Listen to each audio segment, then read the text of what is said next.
ನನ್ನ social media journey 1 minute video ನೋಡಿದಷ್ಟು easy ಆಗಿರಲಿಲ್ಲ. ತುಂಬಾ ಹಾರ್ಡ್ ವರ್ಕ್ ಮಾಡಿ ಡೆಡಿಕೇಟೆಡ್ ಆಗಿ ವಿಡಿಯೋನ ಮಾಡಿ ಅಪ್ಲೋಡ್ ಮಾಡಿದ್ದೀನಿ. ಆ್ಯಂಡ್ ಸ್ಟಾರ್ಟಿಂಗಲ್ಲಂತೂ ಕನ್ಸಿಸ್ಟೆನ್ಸಿನ ಮೇಂಟೈನ್ ಮಾಡ್ತಾ ಇದ್ದೆ. ಪ್ರತಿದಿನ ವೀಡಿಯೋಸ್ನ ಅಪ್ಲೋಡ್ ಮಾಡ್ತಾ ಇದ್ದೆ.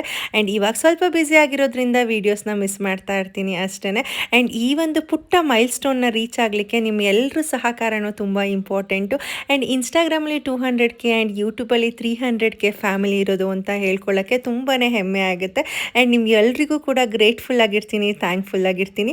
ಅದ್ರದ್ದು ಒಂದು ಪುಟ್ಟ ಸೆಲೆಬ್ರೇಷನ್ನ ಫ್ಯಾಮಿಲಿ ಎಲ್ಲ ಸೇರಿಕೊಂಡು ಮಾಡಿದ್ವಿ. ಅಮ್ಮ, ಅಪ್ಪ ಮತ್ತು ನನ್ನ ಹಸ್ಬೆಂಡು, ನನ್ನ ಕಸಿನ್ಸು, ಫ್ರೆಂಡ್ಸು ಪ್ರತಿಯೊಬ್ಬರು ಸಪೋರ್ಟು ಕೂಡ ಇದರಲ್ಲಿದೆ. ಅವರೆಲ್ಲರ ಸಪೋರ್ಟಿಗೂ ಕೂಡ ನಾನು ಥ್ಯಾಂಕ್ಫುಲ್ ಆಗಿರ್ತೀನಿ. ಆ್ಯಂಡ್ ಸಹನ ಕೂಡ ಒಂದು ಸರ್ಪ್ರೈಸ್ ಆಗಿ ಗಿಫ್ಟ್ ಕೊಟ್ಟರು. ಆ್ಯಂಡ್ ಫ್ಯಾಮಿಲಿ ಎಲ್ಲ, ಫ್ರೆಂಡ್ಸ್ ಎಲ್ಲ ಸೇರಿಕೊಂಡು ಪುಟ್ಟದಾಗಿ ಒಂದು ಡಿನ್ನರ್ನ ಕೂಡ ಮುಗಿಸಿದ್ವಿ. ಇಷ್ಟು ದಿನ ಹೇಗೆ ನನಗೆ ಸಹಕಾರ ಕೊಟ್ರಿ, ಇನ್ನು ಮುಂದೆನೂ ಕೂಡ ಅದೇ ಥರ ಸಹಕಾರ ಕೊಡಿ ಅಂತ ಕೇಳ್ಕೊಳ್ತೀನಿ. And thank you so much ಎಲ್ರಿಗೂ ಕೂಡ. ಆ್ಯಂಡ್ ತುಂಬ ಚೆನ್ನಾಗಿ ಕೇಕ್ನ ಕಸ್ಟಮೈಸ್ ಮಾಡಿದ್ರು. ಪೇಸ್ಟಲ್ ಕೇಕ್ಸ್ ಬೈ ಹಾಸನ್ ಅಂತ ಹೇಳಿಬಿಟ್ಟು ಅವ್ರ ಪೇಜ್ನ ಕೂಡ ಮೆನ್ಷನ್ ಮಾಡಿರ್ತೀನಿ, ಚೆಕ್ ಮಾಡಿ ಆಯಿತಾ.